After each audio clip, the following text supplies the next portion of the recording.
Gisiguro sa nagkadayang ahensya sa gobyerno sa Davao Region nga mahimong hapsay ug malampuson ang balik eskwela sa riyon. Atong sayro ng detalye ini sa live report ni Argel Relator. Argel? Sara, nagtinabangay ang nagkadaiyang ahensya sa gobyerno aron masiguro nga mahimong hapsay ug malampuson ang balik eskwela karong Lunes sa kapin 1.3 million learners sa tibuok Davao Region.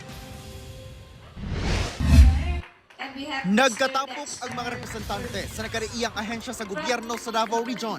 Pipila ka adlaw unang pag-abli sa school year 2026-2027 alang sa Oplan Balik Eskwela 2026 Interagency Convergence Meeting. Kini aron sigurohon nga mahimong hapsay ug malampuson ang abli klase. Sa datos sa DepEd 11, 2,706 ka mga eskwelahan sa basic education ang anaa sa Davao Region nga nagaserbisyo sa 1.317 million learners gikan kinder to grade 12 nga populasyon sa milabay nga school year. Lakip ang sa alternative learning system. Gilauman nila nga karong school year musaka pa ang ihap sa mga estudyante.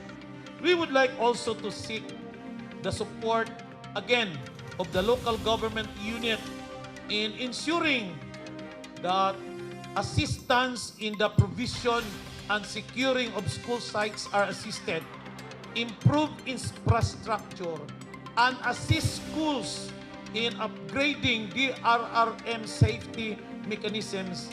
Mihangyo ang DepEd 11 ngadto sa DPWH nga magdisenyo og mas accessible nga agianan labi na sa mga lugar nga daghan ang mga estudyante nga nagaagi.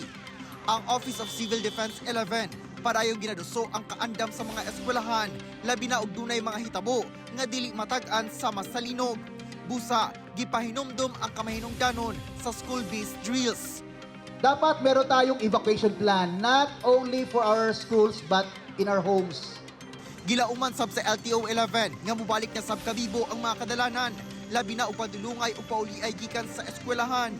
Busa, doon na matod pa sila deployment sa rush hours sa eskwelahan. Mag-inspeksyon sab sila sa mga terminal. Dugang pahimangno alang sa commuters nga mosakay sa mga pampasaherong sakyanan nga dunay prangkisa o dili sa kolorum. The Region 11 will intensify the operation for anti-colorum, Republic Act Motorcycle Law, and also the Republic Act 10666, which is yung bawal po bata sakay sa motorsiklo. Sara, gikan sa enrollment nga 1.3 million sa 11 schools division sa Davao Region sa school year 2025-2026 gilauman nila nga sa 2026-2027 maabot kini sa 1.5 million learners. Sara. Okay, daghang salamat Argel Relator.